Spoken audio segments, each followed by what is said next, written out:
So today it is lecture number 21. We'll talk about further conditional probability mass function. So I had already given visualization of conditional probability mass function uh, from last class, that how we define. Suppose we are having a joint probability mass function, then how can we see and how can we find conditional probability mass function? So one definition that directly came from the definition of conditional probability. What was the probability mass function? So I had taken the definition. So I'm just for the purpose of further visualization of this one, I'm writing again definition of conditional probability mass function. So conditional probability mass function, suppose it is x given y, you are defining x given y. That means you are introducing conditioning over x by y, by another random variable y.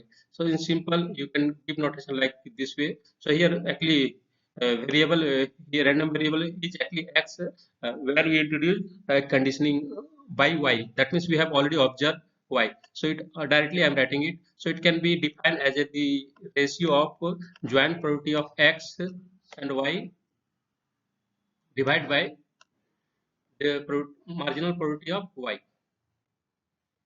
So this one was the definition of conditional probability mass function, and from here I had already mentioned that what is the relation between shape of conditional probability mass function and the shape of joint probability mass function.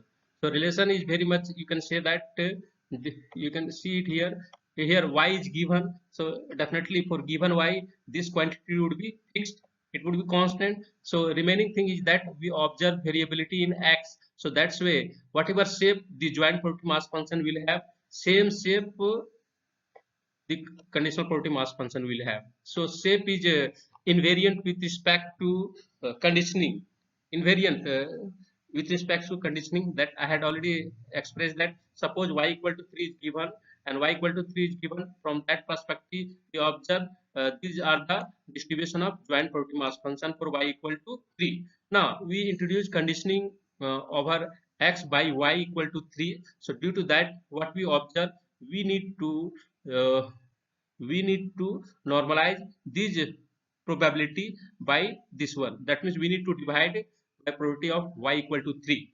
That in that perspective we observe that this height has been increased, this probability has been increased to this, and this probability has been increased to this, and this probability has been increased to this. So you observe increment, and in overall you can say that conditional probability mass function itself a probability mass function. That means it satisfies all the property of being a probability mass function.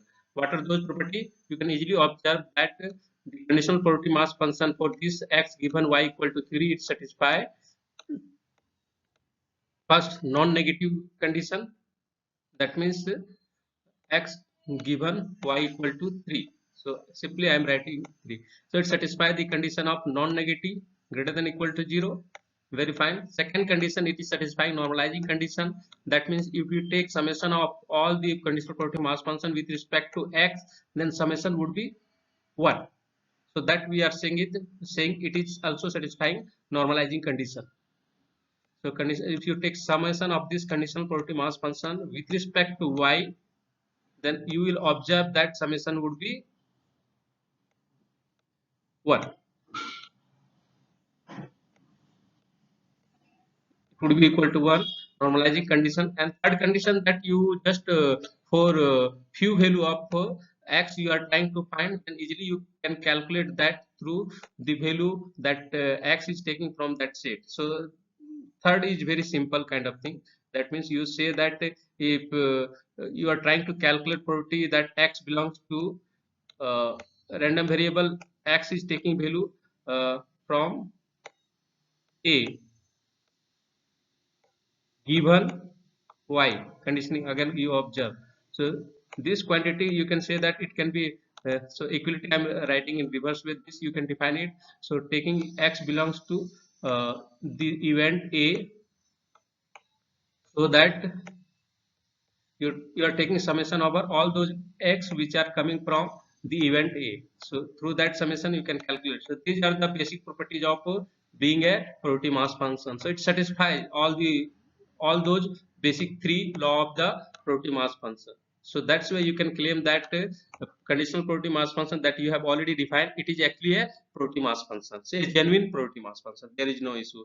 Similarly, if you take y equal to 2, you can define this is the conditional probability mass function for of x given y equal to 2, and this is the conditional probability mass function of x given y equal to 1. So in the fashion you can see the relative ratio always remains same. Relative size of conditional probability mass function and joint probability mass function, it remains same. It is very much related to each other. So that is the visualization of conditional probability mass function. That means it is very much related with the joint probability mass function. Okay, so I'm going further. I will take a few examples here. What you do here now onward, we are going in reverse way. So here first we had a joint probability mass function, and from there we used to calculate conditional probability mass function. Now we will do reverse thing. What is that reverse thing? It says that we will have information about prior probability, and also we will have information about conditional probability mass function. Based on that, we will try to calculate joint probability mass function. So this reverse technique is a little bit complicated, but definitely it solves many problems. Why? Because mostly in problem, joint probability mass function would be not given. So your job would be very difficult in that case if joint probability mass function is not given. So you need to calculate that joint probability mass function. So how you can calculate that joint probability mass function? So you can calculate that conditional probability mass function is convenient for I have already written, it is convenient for calculation of joint probability mass function by using multiplication law, or simply you can say that a sequential approach. So it is just you can say that if you are willing to calculate joint probability mass function of x and y, so what you do, so first you observe x first. So you if you are observing x first, that means you know about marginal probability mass function of x, that would be px of x, that you know about that. Now once you have already observed x, then due to that x observed value, each observed value of x, you introduce conditioning over second random variable y.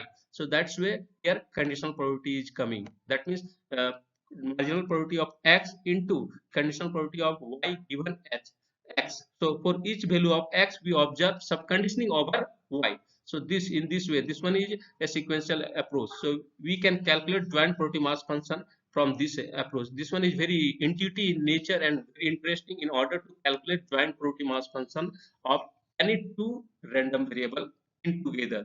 And in counterpart, someone will say that no, I won't observe first x. I would like to observe y first. It may depend upon problem, what kind of problem it would be. So problem will say that which would be easier to observe first, whether it would be x or whether it would be y.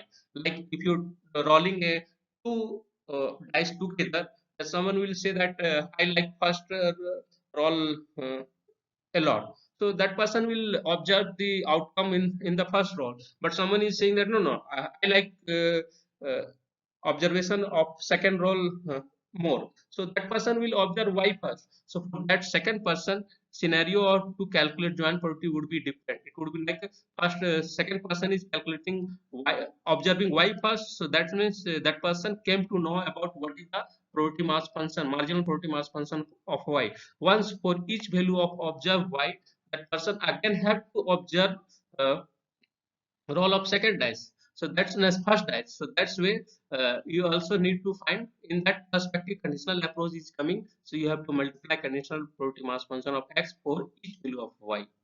So this is the way to calculate the joint probability mass function. So here joint probability mass function is not given, but just random experiment is given to you. Now based on your intuition, you try to calculate your joint probability mass function. So that is the approach. So that's why I have given here joint probability mass function from conditional probability mass function. So one question I have taken it here. It is very interesting kind of question. You can find many where in Google. If you Google, then you definitely this question you will get it. Till now, any question over this way of calculation of joint probability mass function? Anyone is having any question? You are free to ask. Here, Sagar, do you have any question till now, or may I proceed? Okay, thank you. In between, anyone if having any question, just let me know. So definitely, I would like to give answer to that question. So one question is here. This question, it says that there is a professor. His name is AB, and that professor often what happens that often has his fact wrong. So due to his overage or something like that, it may that often his fact get wrong and answer each of his student question incorrectly with probability 1/4. Each of his student, he question answer he answer a question asked by his student incorrectly with probability 1/4.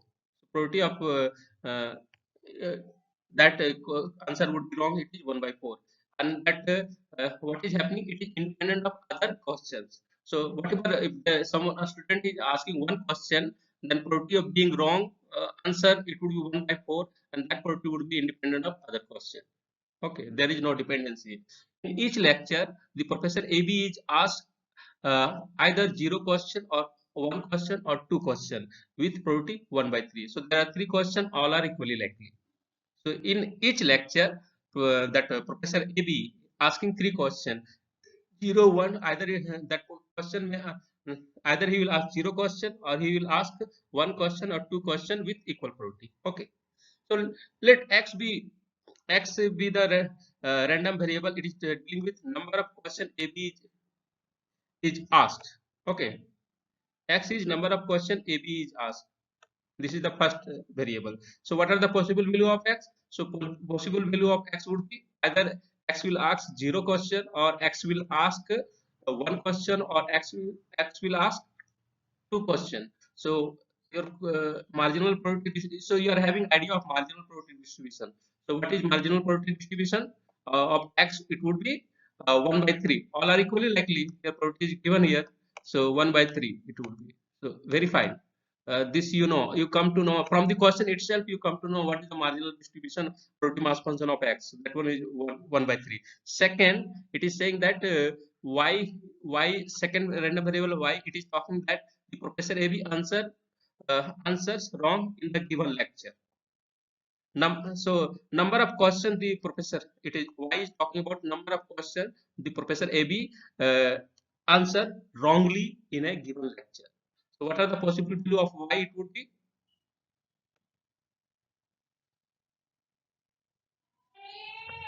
okay. Anyone would like to answer? What are the possible value of y?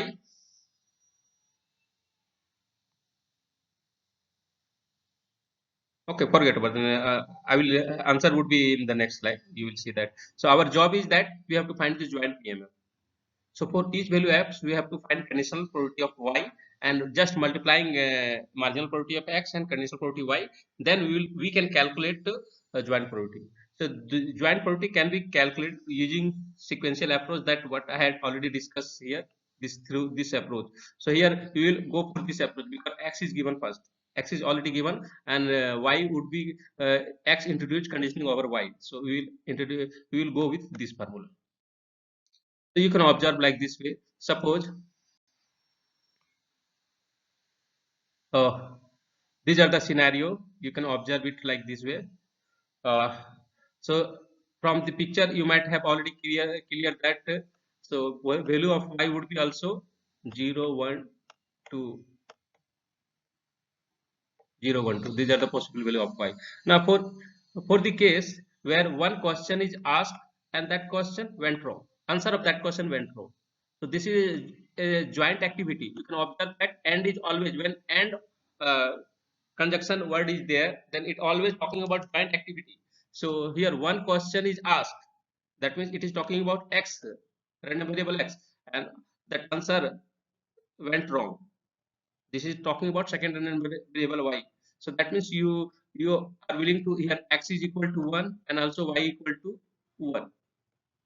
Okay, so you have to calculate the joint property mass function for value 1, 1. Okay, so how you can calculate? So I had already told that it is very easy to find a conditional sorry marginal probability mass function of x, because equally likely concept, due to equally likely concept. So you would like to express this one, this joint probability mass function, like this one, product of this marginal probability mass function x here, x equal to 1, here x equal to 1 it is written here, and y is given.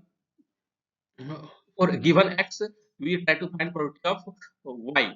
So that probability would be 1 by 4. Probability of being wrong is 1 by 4. So that's where the product, it is probability of x, marginal probability of x for x equal to 1, and this one is the conditional probability of y given x equal to 1. So in order to calculate the joint probability of 1 1, it is 1 by 12. So all complete scenario is already given here. So you can say that it is the first sequential approach. You divide the value of x. So x, either it will be 0 question with probability 1 by that Professor AP will ask 0 question with probability 1 by 3, 1 question with probability 1 by 3, 2 question with probability 1 by 3. Now after that, what you observe further, you observe what is the probability of being wrong. So it is for y, this one is first uh, this value 0 1 2, it is talking about value of x, and these are the value for y. For that you need to calculate probability. So here you have to introduce a conditional probability. Conditioning, you observe conditioning. So y given x, it would be here conditional random variable is coming. The first x is already, you have already observed. After that someone is observing y. So y given x. So from that scenario you can observe all these total calculated probability you can observe in this tabular form.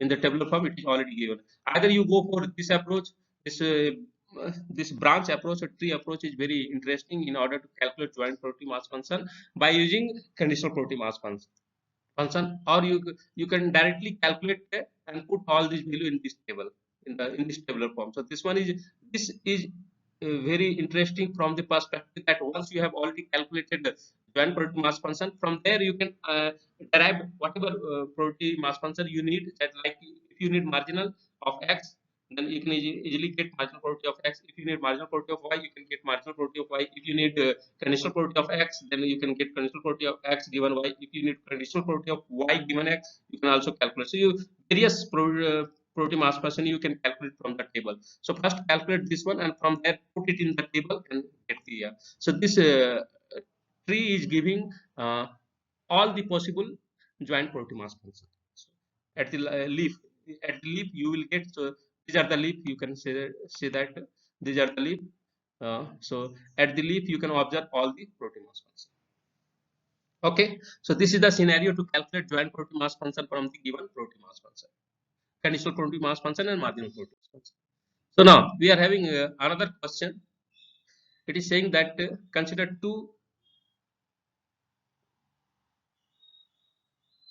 we are having 4 independent rolls of 6-sided dice. Okay, 4 independent rolls. So rolling of one dice, definitely it will be independent of rolling of second dice, and likewise third and fourth. Like, okay, so we introduce here 2 random variable. One is the counting number of ones in that 4 trial or 4 independent rolls, and y is talking about number of twos uh, in the 4 independent trials. So what are the possible value of x? Who would give answer? What are the possible value of x? You always need to know what are the possible value of x and what are the possible value of y. That you need to know from the question. Who would like to give answer? Okay, Satvik, did you get that? What are the possible value of x and what are the possible value of y? If you are listening, just try to answer it. Here in the roll of 4 roll of two 4 roll of dice having 6 faces, what are the possible value of x and y?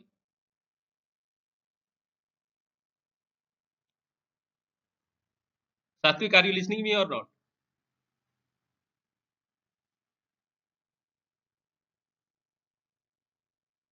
If you are not responding, I will mark you as absent, as an absent. Okay. Okay, Chirsagar, you try to answer it. What are the possible value of x?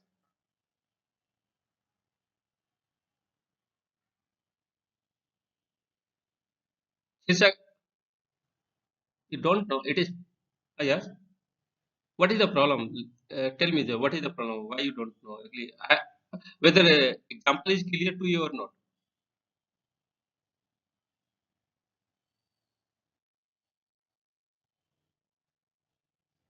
Okay, I told that we are having a random experiment where we perform four independent rolls of a six-sided dice. If you take a dice, it will have six sides, six faces. So you are rolling that six-sided dice four times. Okay, and then you are introducing two random variable x. X is saying that it is counting number of ones, and y is counting number of twos. Then I am asking what are the possible value of x and what are the possible value of y. So you are having two random variable x and y. So my question is, x is talking about number of ones. That means you are tossing one dice four times. Then how many times number of one you will get? What is the possible value of one? Are you getting? Did you get the meaning of question? Yes, Sagar, did you get the meaning of that? Yeah. So what are the yeah? Jeevan, he was trying to answer. What was the answer, Jeevan? Yeah. Sir Sagar, nice, nice. You got in the question. What was the answer, Naveen? Sorry, Naveen. Oh, nice. And what are the value of y? Oh, nice, nice. Just these are very simple question. Just think and definitely you will get answer. Very nice. So possible value of x are 0, 1, 2, 3 because you are performing four independent trial. So that's why possible value it will go up to 4, and y will also take uh, 2 will also come 4 times, maximum 4 times, minimum 0 times. So possible value of y would be also 0, 1, 2, 3, 4. So these are the possible value of x and y. Now we come to calculate. We have to find joint productive mass function. So here this question is very interesting. Either you can observe x first or you can observe y first. It won't affect much. But here x and y, if you try to find distribution, both would be binomial in nature. So if you try to find marginal distribution of x and y, that means marginal productive mass function of x and y individually, then those would be binomial in nature. So easily you can calculate. So first we try to calculate marginal productive mass function of y. So how it would be? So here what are the for number of trial 4, and y a small y, it will talk about success of y. That means either 0 times you get 2, or you get 1 time 2, or you get 2 time 2, or 3 time and 4 time likewise. So y is talking about success in how many trial? 4 trials. So that's where it does. And what is the probability of success? Probability of success, if you observe in one roll of a dice, what is the probability of success? It is 1 by 6. So probability of success easily you need to calculate it. It is probability in each trial. What is the probability of getting 2? It is 1 by 6.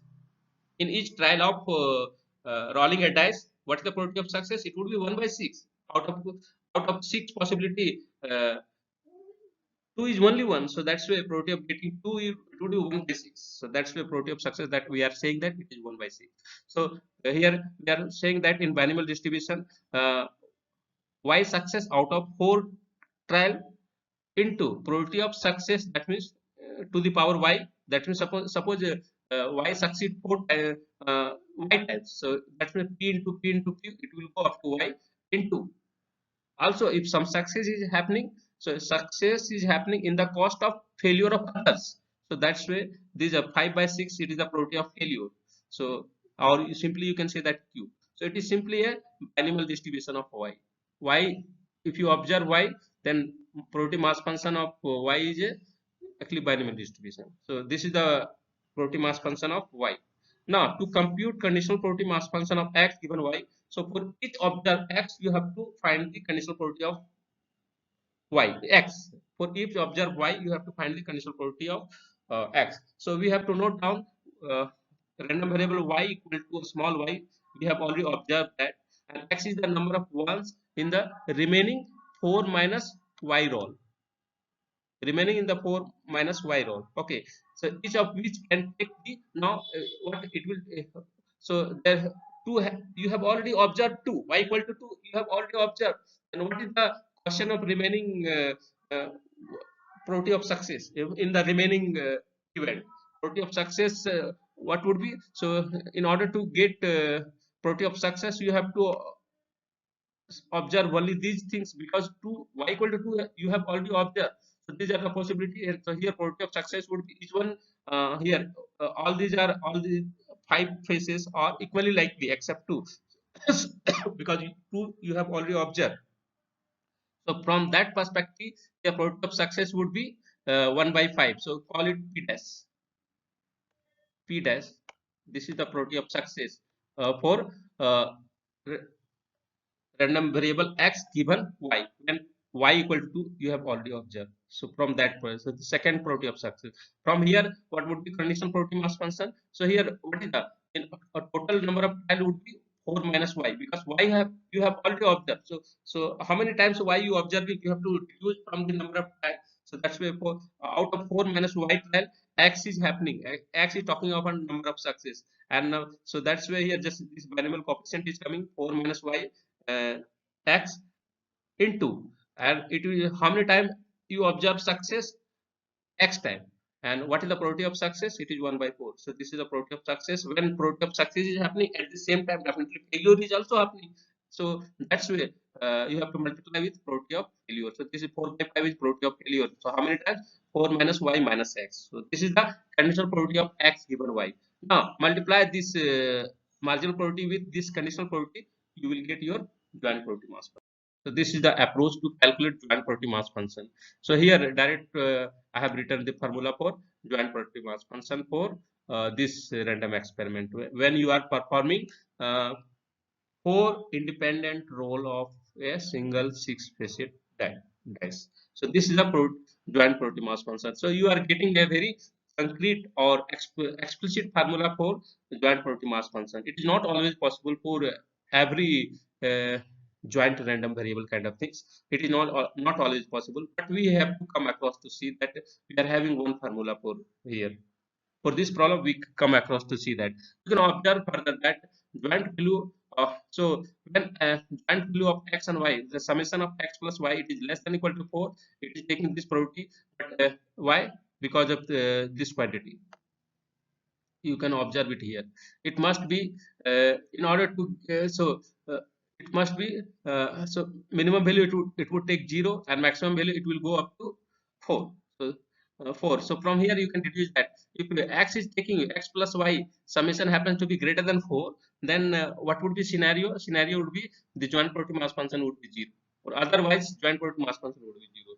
So this is the scenario it is taking. So you can derive it like this way. I would like to say like this way. So this conditional probability non-zero conditional probability mass function you observe when x plus y jointly taking, if you sum it up, then summation is always less than equal to 4.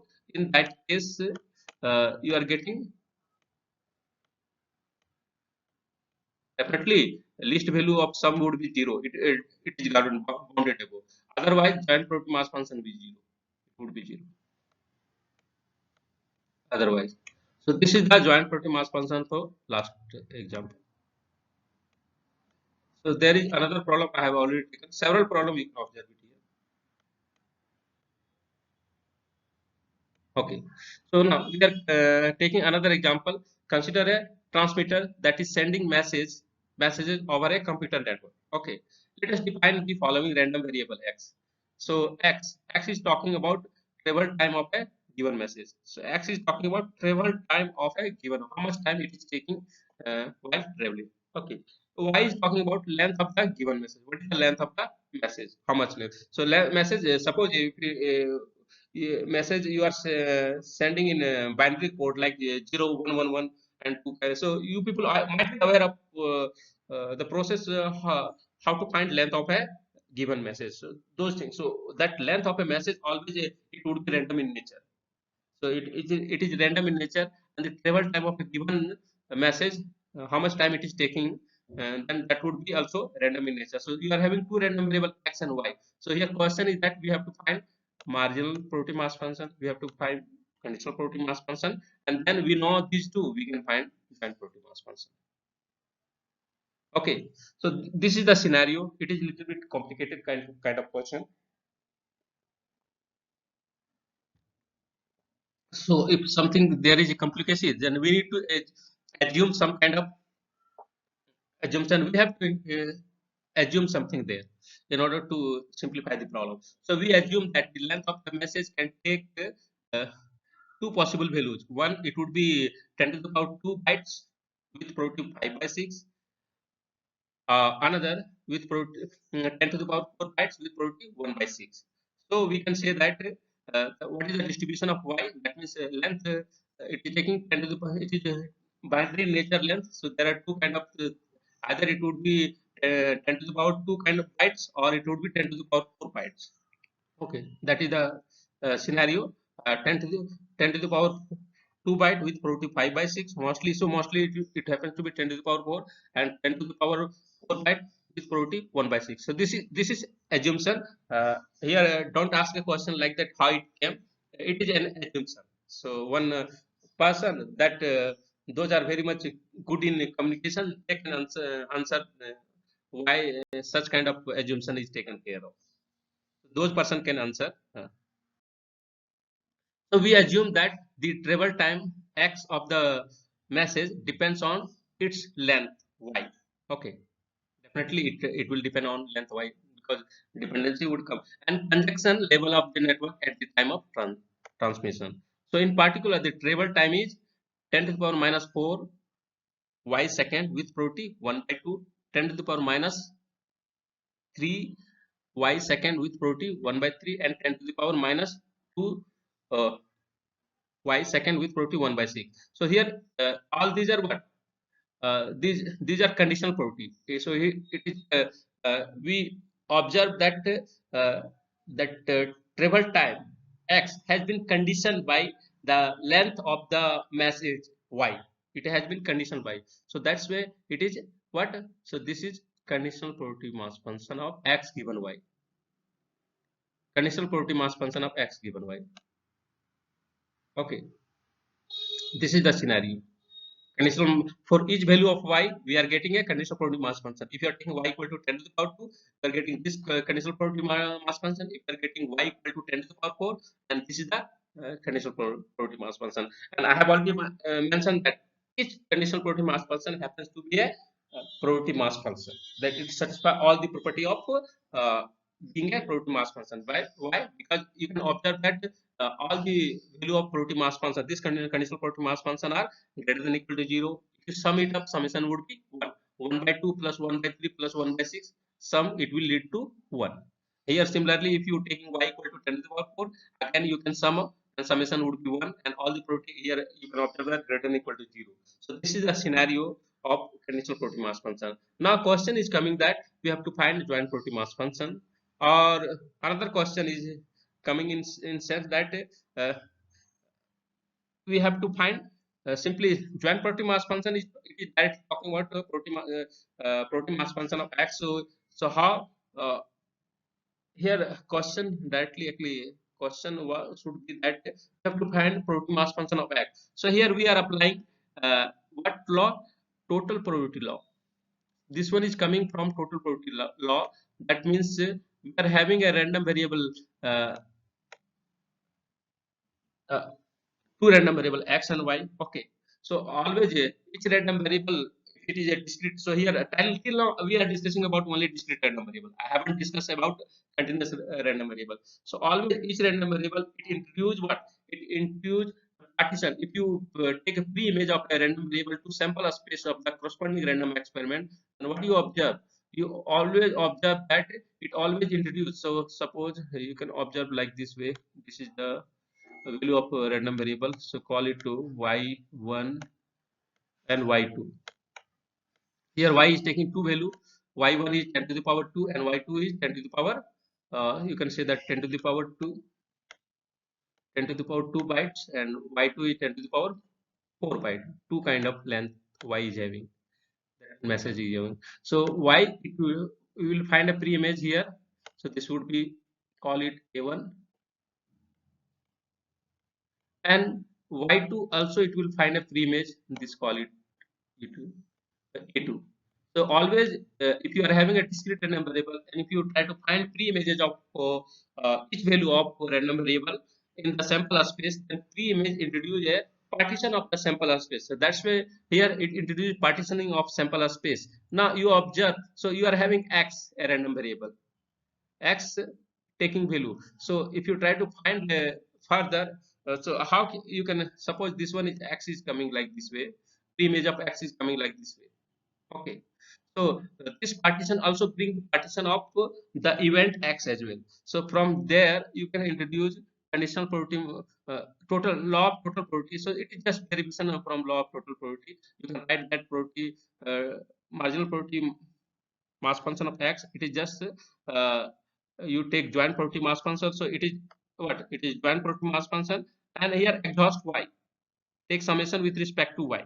So if you exhaust y, so the remaining thing would be just in term of x. So that's where you are getting marginal probability mass function of x from joint probability of y. So that is the scenario.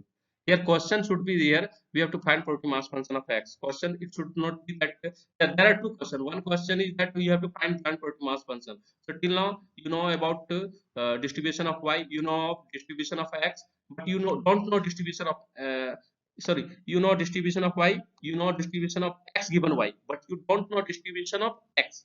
So that means marginal distribution of y. So first calculate joint PMF of joint PMF, then calculate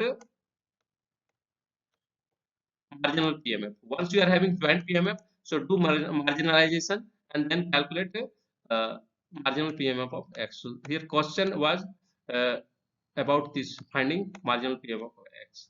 So joint PMF you can calculate it through because whatever you have already observed y first, so it would be joint PMF would be probability mass function of y into for each observe y you observe x, so that means you have to multiply it with the conditional probability mass function of x. So this one in total it will give joint probability mass function of x and y, and using that joint probability mass function do marginalization, you can easily calculate uh, marginal probability of x. So what it is talking about, it is just talking about summation with respect to all value of y of joint probability mass function x y x comma y, okay, x comma y. Same thing I have done it here in this example, x comma y. So x comma y is what? It is just product of these two marginal probability, this marginal probability and this conditional probability. So that's why these are the possible value of uh, these are the probability distribution of x. So these are the probability distribution of x. You can observe that. Okay. So this is the question. It is already 45 minutes. Regarding other things we will discuss in